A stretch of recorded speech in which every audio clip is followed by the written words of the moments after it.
ঠাকুর মা স্বামীজির শ্রীচরণে ভক্তিপূর্ণ প্রণাম জানিয়ে আজকের নিবেদন সাধন জীবনের সংক্ষিপ্ত রূপরেখা।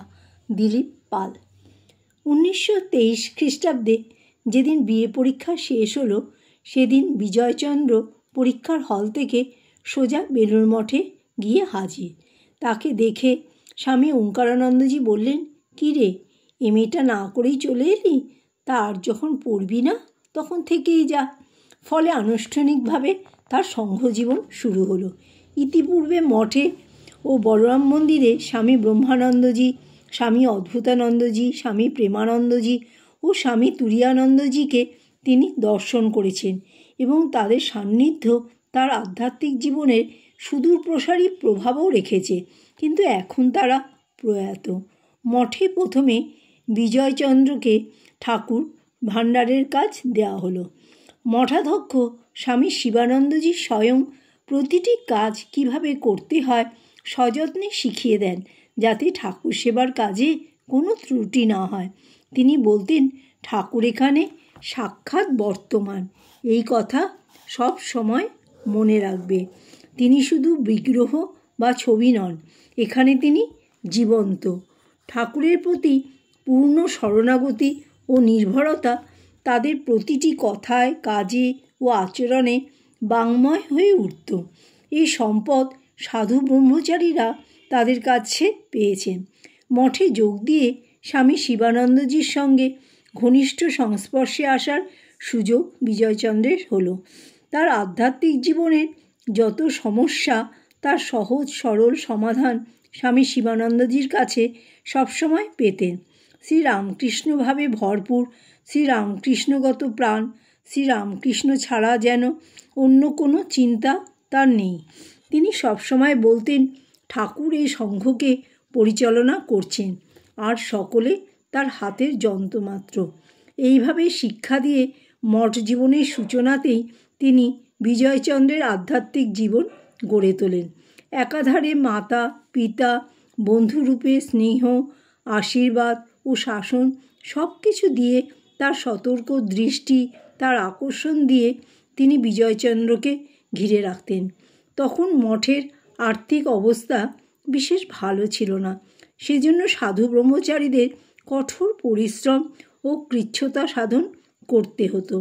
স্বামী শিবানন্দজির শিক্ষায় সব কর্ম উপাসনায় পরিণত হয়েছিল, আর তার সঙ্গগুণে ও ভালোবাসায় সকলে আনন্দে থাকত, কোনো প্রকার অভাববোধ হতো না। 1923 খ্রিস্টাব্দের 30শে ডিসেম্বর শ্রী শ্রী মায়ের জন্মতিথির দিন সকালে বেলুড় মঠের পুরাতন ঠাকুর ঘরে স্বামী শিবানন্দজি বিজয়চন্দ্রকে ব্রহ্মচর্য দিলেন। নাম হলো প্রিয় চৈতন্য। মঠের পদ্মপুকুরের ধারে 3 দিন সপাক হবিষ্যান্ন গ্রহণ করেন। স্বামী শিবানন্দজির প্রেরণায়, স্বামী শুদ্ধানন্দজির সক্রিয় নেতৃত্বে ও স্বামী ওঙ্কারানন্দজির সহায়তায় তখন মঠে বিদ্যাচর্চার প্রবল উৎসাহ। প্রিয় চৈতন্যের শাস্ত্রচর্চার আগ্রহ দেখে তারা বলতেন, একে অন্য কোথাও পাঠানো হবে না, মঠেই পড়াশোনা করবে। তারা খুব উৎসাহ দিয়ে পড়তে বলতেন। স্বামী শুদ্ধানন্দজির কাছে উপনিষদ এবং পণ্ডিত তারাসার ভট্টাচার্যের কাছে টিকা, ভাষ্যসহ ন্যায়, মীমাংসা, বেদান্ত দর্শন, গীতা ও পঞ্চদশী পড়তেন। ধ্যান, ভজন ও শাস্ত্রচর্চার সঙ্গে শিবজ্ঞানের জীবসেবার আদর্শকেও তিনি তপস্যার অঙ্গ হিসাবে গ্রহণ করেছিলেন। 1926 খ্রিস্টাব্দের এপ্রিলে রামকৃষ্ণ সংঘের প্রথম মহাসম্মেলনের পর দুর্গাপূজার আগে ভয়াবহ বন্যায় মেদিনীপুর, নরঘাট, তমলুক, কাঁথি, ভগবানগোলা, দক্ষিণ 24 পরগনা প্রভৃতি স্থান ভেসে গেল। ক্ষতিগ্রস্ত অঞ্চলে রামকৃষ্ণ মিশনের পক্ষ থেকে ব্যাপক ত্রাণ কার্য শুরু হয়। তিনি দক্ষতা, আন্তরিকতা ও সহানুভূতি সহ ত্রাণ শিবিরগুলির সেবা কার্য পরিচালনা করেন। কিন্তু সবসময় তিনি ভগবান লাভের জন্য তীব্র ব্যাকুলতা অনুভব করতেন। মঠে তখন থাকার জায়গার খুব অসুবিধা। ভিজিটার্স রুমে ঢালাও বিছানা হতো, সারি সারি মশারি টাঙানো হতো। অন্যরা দেখতেন তিনিও মশারি টাঙিয়েছেন, কিন্তু সবাই ঘুমিয়ে পড়লে তিনি নিঃশব্দে চলে যেতেন মায়ের মন্দিরে। সারা রাত সেখানে জপ ধ্যান করে শেষ রাতে চুপিসারে এসে মশারির ভিতরে ঢুকতেন। গুরু স্বামী শারদানন্দজির কাছে আশীর্বাদ পেয়েছেন এই শরীরই তাকে ভগবান লাভ করতে হবে। প্রতিদিন ভোরে উঠে স্বামী শিবানন্দজি পুরনো ঠাকুর ঘরে দীর্ঘকাল ধ্যানস্থ থাকতেন। তখন একটি গভীর আধ্যাত্মিক পরিবেশ সৃষ্টি হতো। সকলকে তার সান্নিধ্যে বসে তিনি যতক্ষণ না ওঠেন ধ্যান করতে হতো। মঠ থেকে মাঝে মাঝে গুরুসঙ্গের জন্য তিনি মায়ের বাড়ি যেতেন। এরপর তিনি স্বামী শারদানন্দজির কাছে নিজের সাধনের সমস্যা নিয়ে একটি প্রশ্ন করতেই তিনি বললেন, সব কথা কি আমাকে জিজ্ঞাসা করতে হবে?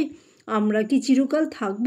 একটু পরেই বুঝিয়ে বললেন, বাবা, সব প্রশ্নের উত্তর নিজের ভিতর থেকে পাওয়ার চেষ্টা করবে। যেন সর্বদা অপরের উপর নির্ভর করলে নিজের ভেতর থেকে উত্তর পাবে না।